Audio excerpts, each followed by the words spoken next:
Hi there, welcome to Microsoft Intune free training series. In the past we have completed close to 8 different series and this is going to be 9th series.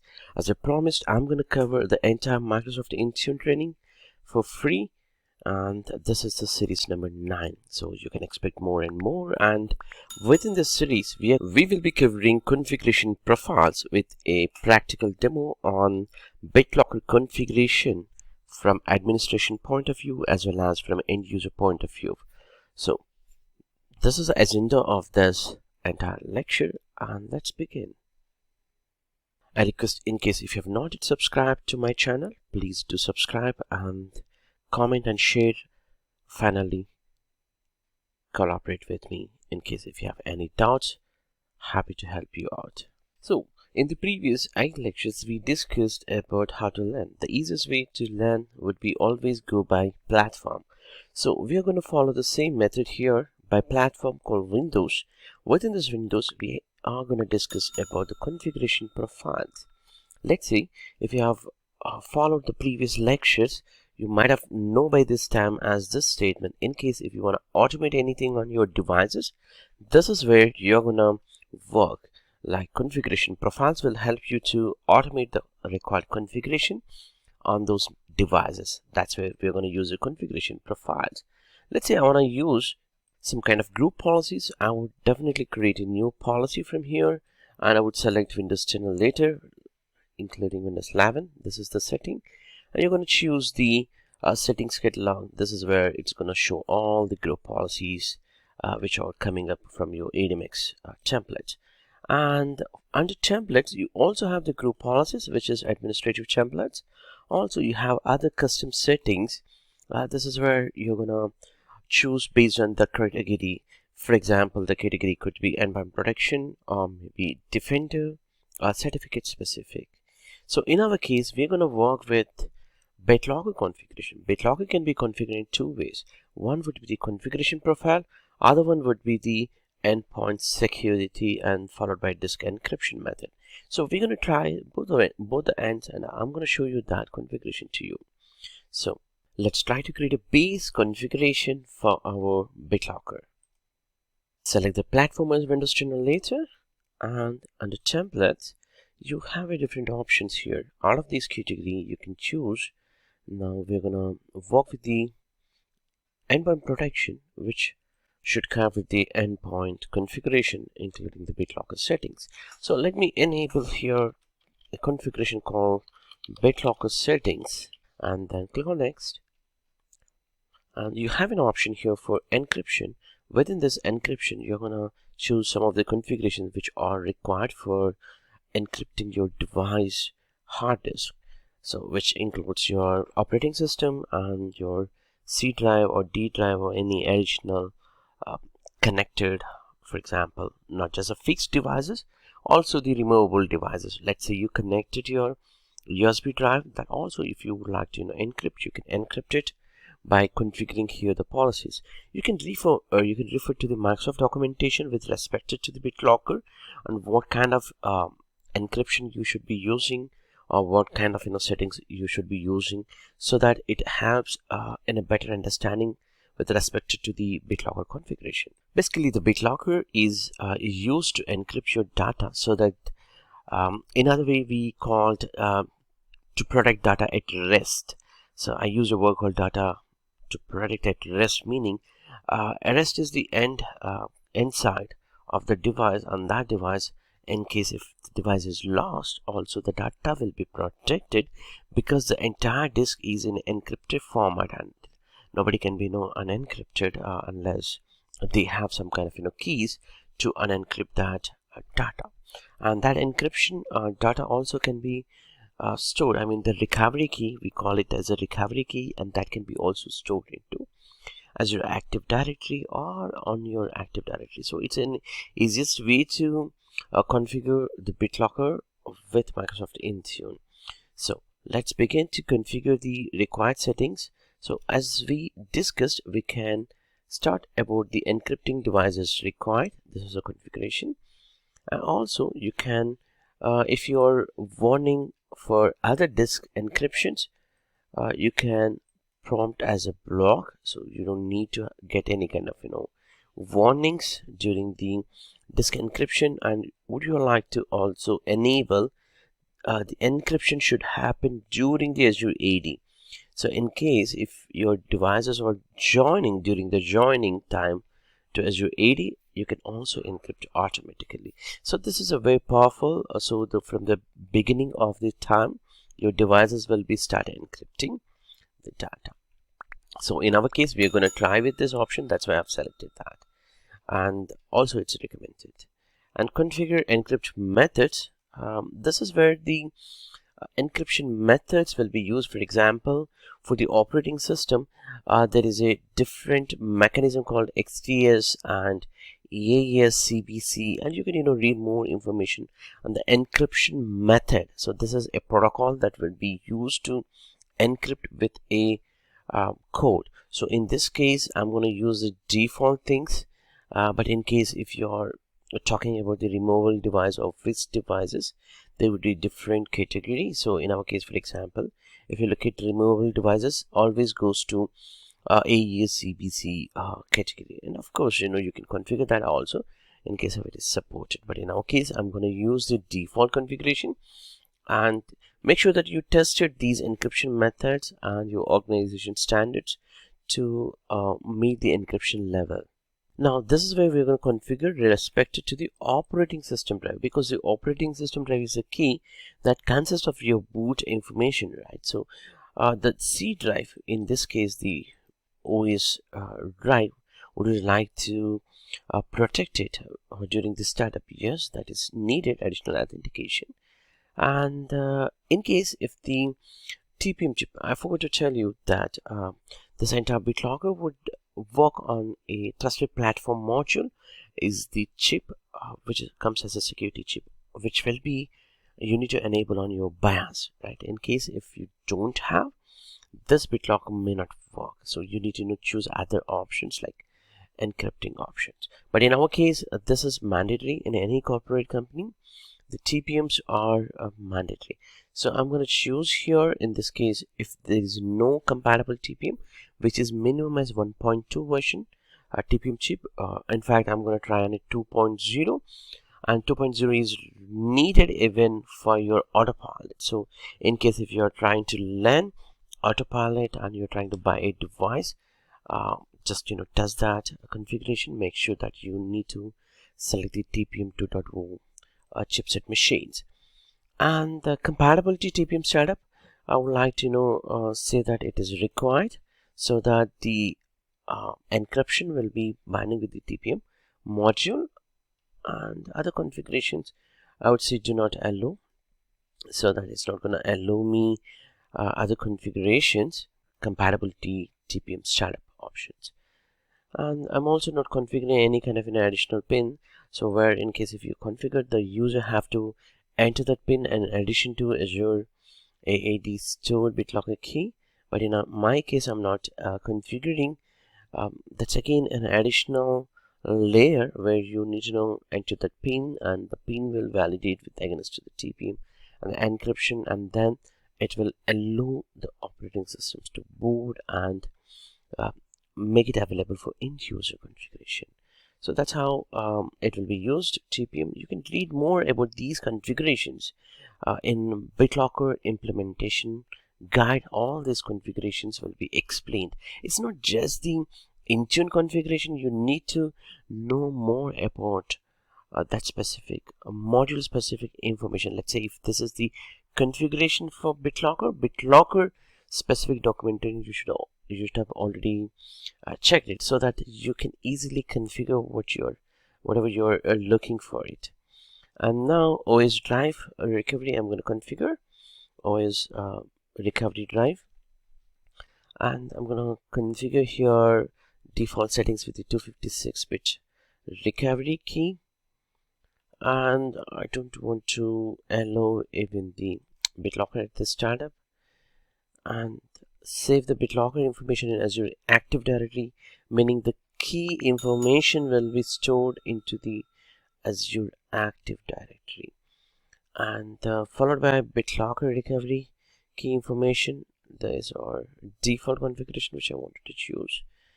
And finally, as we discussed, we're gonna store this information also into the Active Directory, Azure Active Directory Bitlocker by configuring this. And you can configure the pre-boot recovery message in case if the user wants to go and move to recovery mode. Then this is what the recovery message or URL, which is a default with Microsoft. In case if it's a third party, they need to enter the custom URLs. So in our case, we're just using the default configuration. That's it. Pretty much we have configured the setting, and you can apply this configuration to a group that we have already created in the past called a Bitlocker Enabled Users. This is a group that we have created, so I would be applying the specific setting to the users who are part of this group. Let's say the implementation plan would be you will be adding those users to the specific group so that these users devices will be encrypted with the help of Bitlocker. That's it, and I'm not gonna apply any other settings, so I just created this policy. In case you want to review or edit or do some kind of a configuration, just go to properties, and under configuration settings you could do the changes, the required changes. Maybe during the troubleshooting you could do that. So that's how you can configure the Bitlocker settings. You also have an option from endpoint security. From here you have a disk encryption. From disk encryption you could create a policy. This is the easiest configuration that you could also do it from here, Windows 10 and later, and select the Bitlocker as a configuration profile and simply create and give a policy name, for example Bitlocker enable, and then simply configure the settings that are needed. So in my case, let's say I want to configure for my full disk to be encrypted with the operating system. I could do directly from here. And also I want to configure my client side the recovery password rotation to be enabled, meaning the user can rotate the password. Let's say you have shared one time your Bitlocker recovery key with end user, and you could simply do the click on a button called rotate so that it will regenerate a new recovery key so that the previous key is no longer valid. Let's say there's an admin who left the company, you could do that. So such kind of a configuration would helps, and this can be saved here as AD device configuration. And also from the fixed device point of view, I want to configure here the default. In case if you have a drive policy, you could do it fixed drives, but in my case I'm not going to configure anything here. And system drive policy you could configure, and also similarly Bitlocker drive encryptions also can be applied for removable drives. Let's say there's a USB drive frequently connecting in your business unit, then you could configure here, or the users who uses the removable drive, and this is for system drive. So this is the base configuration which I'm enabling. That would do the trick for me to enable a specific user called a group called, in this case, Bitlocker enable users, and click on next and assign. This is going to create the policy for that. Let's say you want to review or change any of the settings later point, you could come back to the properties and do the required configuration by editing these settings. That's how you can configure. Now let's move to the end user point of view by taking a physical machine, and we would be testing that. I did log into another Windows 10 machine, and I'm going to explain here in case if you do not have a TPM or how to check it. Let's say I have this machine which does not have a TPM in fact, but I just wanted to show you how it looks like if there's no TPM. So if you see here, the machine is not enabled for Bitlocker. That's the first step. And the second step would be to just validate the TPM. In this case, the TPM, let me open the device manager, and also here you could see the TPM configuration is not available because in fact it's disabled in the BIOS. Just wanted to validate how to check it so that this might help you. If you go to the device manager, there's nothing called security, and if I open the Bitlocker console, which is this one, this is not enabled, and then the TPM also, there's nothing is available. That's the status. That's what we can say. And now I'm gonna show you here.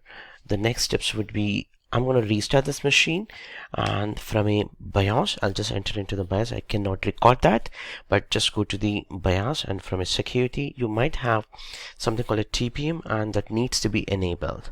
So in my case, I have wantedly turned off, and I tried this demo to just to show you. Now I'm going to restarting this computer and come back, and we will revalidate the same steps how it differs. I did restart my computer, and you could see I have already opened all these 3 different MMCs or navigation where we will be checking normally. So you could see here directly from the TPM console on a local machine. Now the TPM is enabled, which is a 2.0, and from the security, that's from a device manager, you could see security devices. Trusted platform module, which is a 2.0, is already available. And also you could see here Bitlocker is in a turned off state, so this is a good sign to us to turn on Bitlocker on this machine. So we can easily configure now Bitlocker in case if you want to clear some kind of TPM settings, you could do that. So I'm going to enroll this machine into Intune. During the Intune enrollment, the device should automatically enable the Bitlocker post to the enrollment process, and it also should store the information in Azure AD. Let's begin that configuration. I'm trying to enroll the device into Microsoft Intune, so just go to the settings, accounts, access and school, and simply connect, and you could choose join to Azure Active Directory. That's it. So I know that if you have previously looked into it, previous videos, you know how to enroll, and the logs, all of that were previously explained in the previous lectures. So I'm just entering my user account, in this case the Peter. Mr. Peter ID is added to Bitlocker testing group. That's why I'm going to test with this Peter account, and this Peter also have a MFA enabled, so I would enter the password, and it might ask for me to enter the MFA. And finally, it is asking for me to accept the terms and conditions. These are the terms and conditions that we configured as part of previous lectures. If you could recall, and in case if you have not previously watched through those lectures, please do check out. And this is where it's gonna welcoming, and make sure that you all click on join button. And that would take a minute or so to join automatically, and the later point it will welcome you with a message, and then it will give you a message saying that you must have to switch the user account to log in with the Peter user from your company. So that's a switch, and the Peter is going to switch the account, and click on done. And just want to show you that if you see the info button, meaning it's joined to your Microsoft Intune as MDM managed, and you could see that info and sync for a policy if you wanna, and simply log off and log in. I've switched the user and try to log in with my company account, which is a peter@leninmylab.com, and you could see that when I type who am I, it's showing as Azure AD /Peter. That's the account. And you could see it's already started encrypting, and you might get a notification soon, but let's open the Bitlocker, and you can see that it's a turn on state. In case if I try to connect any of the USB drives, it's going to show that also needs to be encrypted in case if I've enabled the configuration. So that's how it's going to work from the end user point of view. And you see here the notification is gone already, notification which says that it has been given option for me to encrypt. That's just a notification. I no need to click on anything. And let's go to the deeper dive a little bit to further to show you the events related to the Bitlocker encryption on a client side, in case if you're trying to troubleshoot. This is where you're gonna look at more logs. So let's go to the event viewer from Microsoft Windows, and then within this there are two different event folders that needs to be looked into it. One would be the Bitlocker API, other one would be the Bitlocker a drive preparation tool. So these two categories are very important, and you could look into it. For example, if I look at management, I could see that some kind of errors, some kind of information is going on. At that point it has tried successfully, and that's why it got encrypted. And that's how it's gonna work. I hope this entire session is useful for you. Let's jump into the Microsoft Intune portal to see from an admin experience. I just logged into Microsoft Intune portal, and you could see here from the Endpoint Manager Admin Center, just go to the devices. This is the new device, and that's enrolled by Peter. And we could see that it's Lenovo model laptop, and that's a model number. And I could see, just go to here, recovery keys. This is where it's going to show the recovery key. So if I click on it, show recovery key, it's going to show the recovery key information. And I could also see this information, meaning the encryption process and the status, directly from monitoring section. But you could see here, these are the recovery keys that are stored in Azure AD. And let me show you directly from endpoint security policy. In this case, we created endpoint specific to the disk encryption. This is a policy that we created, and you could see here one device is already enrolled and it is compliant and successfully configured, and these are the status that has been showed. But if I just go to the devices and the monitoring section, I should be able to view more information related to the any kind of reports. Let's say this is encryption specific report. I might not get it on an immediate basis here. The reason being, it's just encrypted and it's still doing in the backend the process, and you could see here it's the status is success, but encryption readiness is ready, and encryption status is still doing the job in the back end. That's how it's going to work. After some time, it's going to change the status back. And I hope this entire lecture is useful for you. Thank you for watching this. Hope you liked it, and please do subscribe and do comment.